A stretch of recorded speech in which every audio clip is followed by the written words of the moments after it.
Hello student, welcome to my physics class.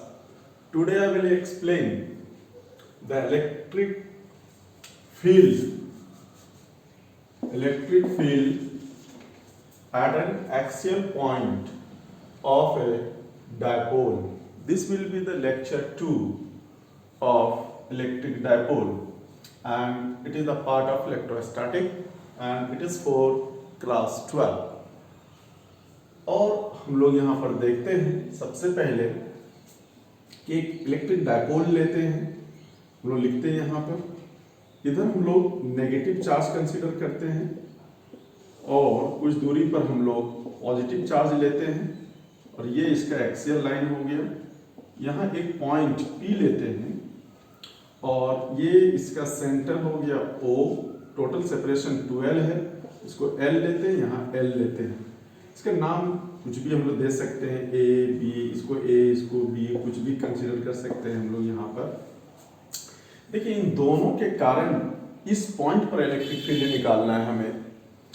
तो ऐसे नहीं कि अचानक दोनों के कारण निकालेंगे। सबसे पहले इस चार्ज के कारण यहाँ पर निकालेंगे, फिर इस चार्ज के कारण यहाँ निकालेंगे, ठीक है, और उसके बाद फिर सम करेंगे हम लोग। लेकिन इन दोनों का इफेक्ट कंबाइंड सिस्टम, ये एक सिस्टम बना दिया, सिस्टम का इफेक्ट सेंटर से मेजर किया जाता है। इसलिए यहाँ से यहाँ तक डिस्टेंस को हम लोग यहाँ पर d मान लेते हैं, कोई स्मॉल r भी मानता है। अब देखिए जब इसके कारण फील्ड यहाँ पर निकालेंगे तो हमें ये लेंथ का जरूरत पड़ेगा। अब ये लेंथ कितना हो गया, देखिए d में ये माइनस कर देंगे तो ये लेंथ हमारा हो जाएगा। फिर इसके कारण फील्ड यहाँ निकालेंगे तो फिर हमें लेंथ का जरूरत पड़ेगा, डिस्टेंस का जरूरत पड़ेगा। यहाँ से इसका डिस्टेंस इस जगह पर क्या हो जाएगा, ये d यहाँ है, ये l है, तो d प्लस l हो जाएगी। देखिए अब हम लोग मानते हैं यहाँ पर कि चलो इसके कारण फील्ड देखते हैं इस पॉइंट पर। उस पॉइंट पर कुछ नहीं है, वो फील्ड के ही अंदर में, उस पॉइंट पर कुछ नहीं है, तो हम लोग वहां पर मानते हैं यूनिट पॉजिटिव टेस्ट चार्ज। देखो अगर यह पॉजिटिव टेस्ट चार्ज है तो हम लोग क्या होगा, पॉजिटिव पॉजिटिव क्या करता है, रिपेल करता है।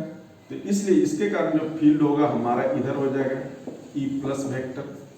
अब देखिए हम लोग कैसे लिखते हैं, सिंगल चार्ज के कारण किसी भी पॉइंट पर जो इलेक्ट्रिक फील्ड निकालते हैं E बराबर निकालते हैं 1/4 पाई एप्सिलॉन नॉट। यहाँ एप्सिलॉन r नहीं लिए, हम लोग वैक्यूम या एयर में निकाल रहे हैं, और ये हो जाएगा Q बाय डिस्टेंस स्क्वायर, यहाँ से यहाँ तक का डिस्टेंस d माइनस l का होल स्क्वायर। कोई इक्वेशन 1, और इसे वेक्टर फॉर्म में दिखा सकते हैं, E वेक्टर बराबर 1/4 पाई epsilon not Q by d minus l का होल स्क्वायर अलोंग किधर है ये BP, अलोंग BP हो जाएगा हमारे पास।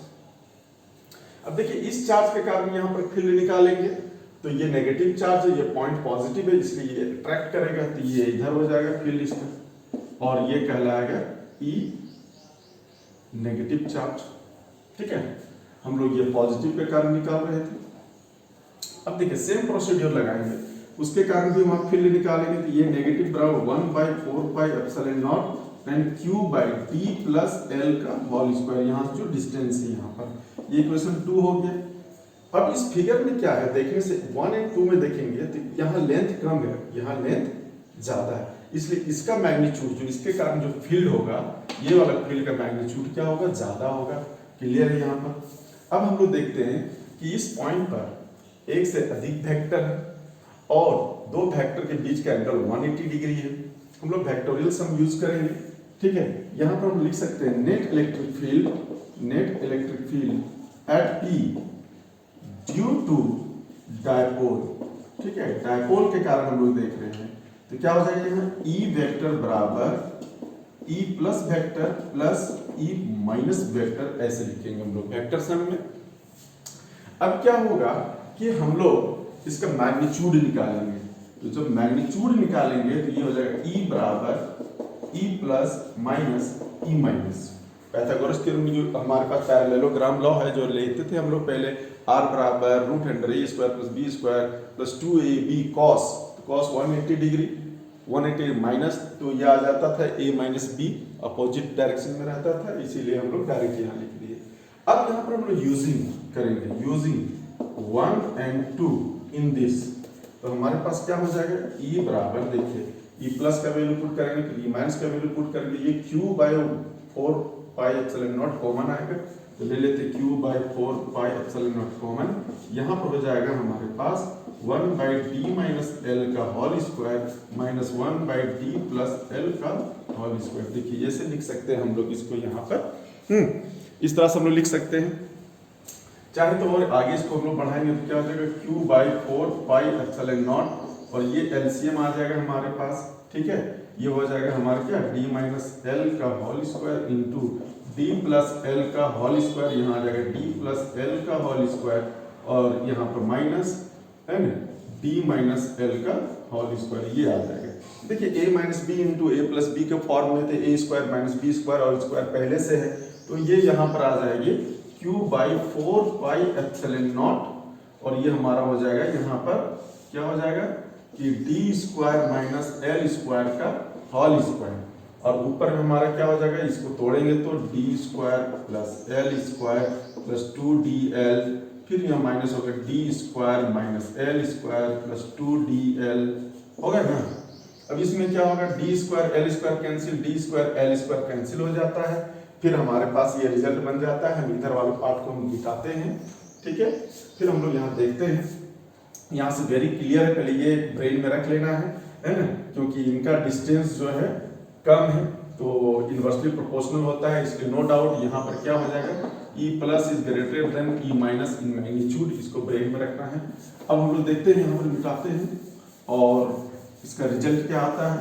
तो आप देखिए इसका रिजल्ट क्या आ रहा है, यह साफ यहाँ से आता है कि e बराबर q/4πε0 और यहाँ कट क्या आ जाता है 4dl/d square minus L square के पावर स्क्वायर। अब देखिए चूंकि इलेक्ट्रिक डायपोल मोमेंट के कारण हम लोग निकालते हैं, इसलिए P लाना है।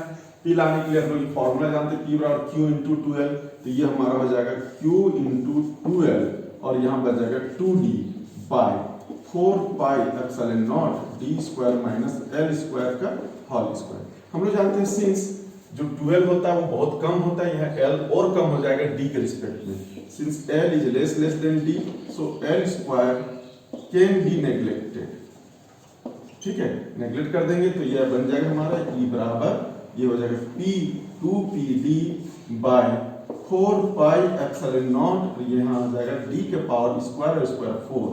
देखिए ये कैंसिल हो जाएगा, यहाँ 3 आ जाएगा, ये फॉर्मूला आ जाएगा क्या 2P बाय 4πε0 dq। ये हमारा फाइनल इक्वेशन नंबर 3 हो जाता है। अब देखते हैं कि ये वेक्टर फॉर्म में कैसे लिखा जाता है।